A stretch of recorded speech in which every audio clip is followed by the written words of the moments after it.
Hello दोस्तों, मेरा नाम है राजकुमार और मैं इंडियन रेलवे के मुंबई डिवीज़न में गेटमैन के पद पर कार्यरत हूँ।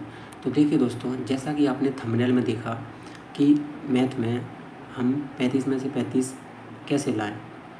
एनटीपीसी के सीबीटी 2 में मैथ 35 नंबर का आता है और हम पूरे में से पूरे ला सकते हैं क्या? क्या ये संभव है? हाँ दोस्तों, बिल्कुल ये संभव है और आप 35 में से 35 नंबर ला सकते हैं, लेकिन कुछ बातों का ध्यान रखते हुए। आप ऐसे ही बेवकूफ़ों की तरह पढ़ोगे तो फिर नहीं आएंगे। कुछ भी पढ़े जा रहे हो, कैसा भी पढ़े जा रहे हो।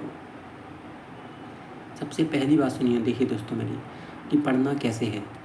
सबसे पहले आपको वो पढ़ना है जो पेपर में आता है, जो पेपर में आता है, वो नहीं जो नहीं आता है। आप उसको पढ़े जा रहे हैं, आप 5-5, 10-10 लाइन, 5-5, 6-6 लाइन के क्वेश्चंस पढ़े जा रहे हैं जो कि पेपर में कभी पूछे ही नहीं जाते हैं। दोस्तों, ऐसी चीज़ें पढ़नी है जो पेपर में आए, सेलेक्टेड चीज़ें पढ़नी है आपको, प्रैक्टिस अच्छी रखनी है।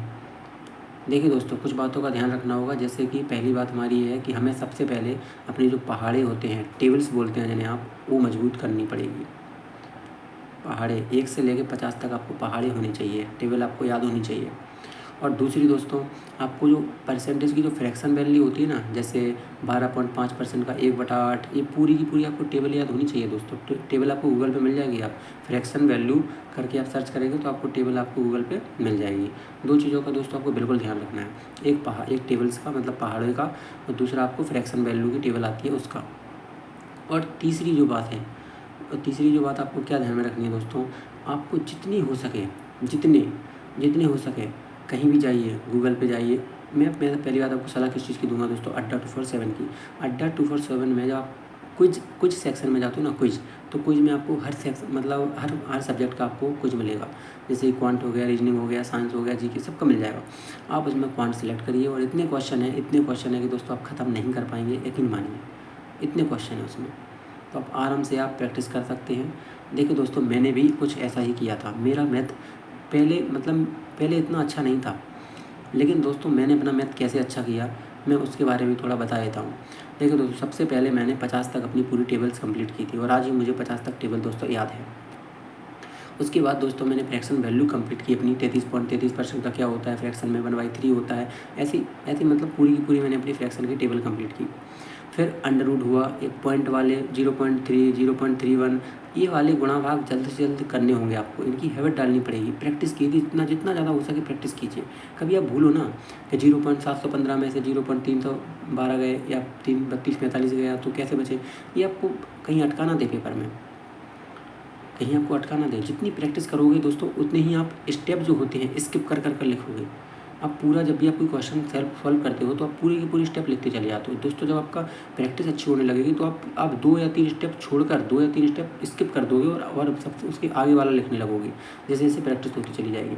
तो दोस्तों प्रैक्टिस करनी है, सवाल वो पढ़ने हैं जो पेपर में आते हैं, ठीक है दोस्तों, मैथ में। और सभी फॉर्मूले आपकी मुँह ज़ुबानी याद हों दोस्तों अच्छी तरह से। और कोशिश कीजिएगा जिस सवाल को ट्रिक से किया जा सकता है उसको ट्रिक से ही करना है, उसको बेसिक में मत घुसेड़ना, वरना आपको परेशानी बहुत खड़ी हो जाएगी। एक कंपटीशन है दोस्तों, यहाँ हर सवाल बेसिक से नहीं होगा और यहाँ हर सवाल ट्रिक से नहीं होगा। यहाँ हर सवाल बेसिक से नहीं होगा और ना ही हर सवाल आपका ट्रिक से होगा। ये मिक्सअप है, मतलब पूरा का पूरा मिक्सचर है, ये कॉम्बिनेशन है। उन्हें एक ऐसा विद्यार्थी नहीं चाहिए दोस्तों कि केवल मैथ में ही वो पारंगत हो, उन्हें ऐसा विद्यार्थी भी नहीं चाहिए कि जो बिल्कुल रीजनिंग में ही पारंगत हो। उन्हें एक ऐसा कैंडिडेट चाहिए दोस्तों जो सब में अपनी महारत हासिल करके रखा हो, सब में बराबर बराबर, मैथ भी हो, रीजनिंग भी हो, जीके भी हो, साइंस भी हो। तो दोस्तों आपको भी तो वही करना है, आपको दोस्तों बिल्कुल इसी बात का विशेष ध्यान रखें, जो भी पढ़ें सिलेक्टेड पढ़ें और अपना जो कैलकुलेशन पे पकड़ बना के रखें। जितनी हो सके मैथ की प्रैक्टिस करें, उसके अलावा कोई भी इसको मजबूत करने का उपाय नहीं है। आप अपने याद कर लोगे, फ्रैक्शन वैल्यू याद कर लोगे, गुणा भाग अपनी जल्दी जल्दी लगाना सीख लोगे, तो दोस्तों अपने आप ही में पाओगे कि मैं कितनी जल्दी जल्दी कर रहा हूँ इन सबको, मैं कितनी जल्दी जल्दी कर रहा हूँ इन सबको। और यूट्यूब पे इतने बेस्ट टीचर हैं कि आप कोई सा भी टॉपिक इनसे पढ़ोगे तो वो आपको ट्रिक से ही बता देंगे और आपको बेसिक से ही बता देंगे। तो तो आपको दोनों मेथड याद रखनी है। परीक्षा का माहौल कैसा है, तो उस समय आपको दोस्तों यूज में लाना है कि कोई क्वेश्चन हो सकता है ट्रिक से जल्दी ही हो जाए, कोई क्वेश्चन आपने देखा होगा एलिगेशन से कितनी जल्दी हो जाते हैं, कोई क्वेश्चन आप बेसिक से बनाने जाते हो कितना टाइम लग जाता है। दोस्तों वहीं तो आपको समझना है कि एलिगेशन से बनेगा या बेसिक से बनेगा। देखिए दोस्तों, क्वेश्चन बनाना बड़ी बात नहीं होती है। क्वेश्चन हर कोई बना सकता है। अगर जो परीक्षा में बैठ रहा है, अगर उसे 2 घंटे का समय दे दें तो वही बना देगा। दोस्तों क्वेश्चन बनाना बड़ी बात नहीं है, क्वेश्चन को लिमिटेड टाइम में बनाना बड़ी बात होती है वहाँ पे। तो दोस्तों बिल्कुल इस बात का ध्यान रखें, जो भी पढ़ें सिलेक्टेड पढ़ें, अपनी जो मेहनत है पूरी जी जान लगा कर करें, और मैथ पर ज़्यादा से ज़्यादा प्रैक्टिस रखें, क्योंकि जितनी ज़्यादा मैथ अच्छा होगा उतनी ही ज़्यादा रीजनिंग अच्छी होती चली जाएगी। मैथ रीजनिंग एक दूसरे से जुड़े होते हैं दोस्तों, एक दूसरे से जुड़े होते हैं।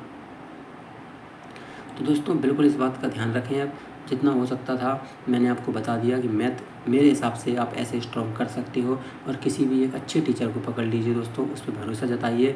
सब टीचर अच्छे होते हैं, लेकिन कोई सा भी जो आपको अच्छा लगे दोस्तों उसको आप पकड़ सकते हैं, ठीक है। उनसे आप अपना कंसेप्ट सीखिए, और अगर उनसे भी समझ में नहीं आता दोस्तों तो किसी और से सीखिए। आपका जो उद्देश्य है दोस्तों, आपको गणित समझना है, ना कि अपन को टीचर पसंद नहीं करना है। यहाँ पे अपना टीचर का कोई स्वयंवर नहीं हो रहा है, अपना टीचर का कोई स्वयंवर नहीं हो रहा है कि ये टीचर मुझे अच्छा लगता है, कोई अपनी वोट नहीं करना टीचर को। आपको समझ में आना चाहिए, एक टीचर से या एक टीचर से समझो, 2 टीचर से या 2 टीचर से, पूरे यूट्यूब पे पढ़ना है पूरे यूट्यूब पे पढ़िए। आपका काम होना चाहिए कैसे भी हो, बस आपका अल्टीमेट उद्देश्य यही होना चाहिए, ठीक है दोस्तों। अगर वीडियो अच्छी लगी हो तो दोस्तों लाइक कर दीजिएगा, सब्सक्राइब कर दीजिएगा। आगे मिलते हैं दोस्तों नई वीडियो के साथ। धन्यवाद।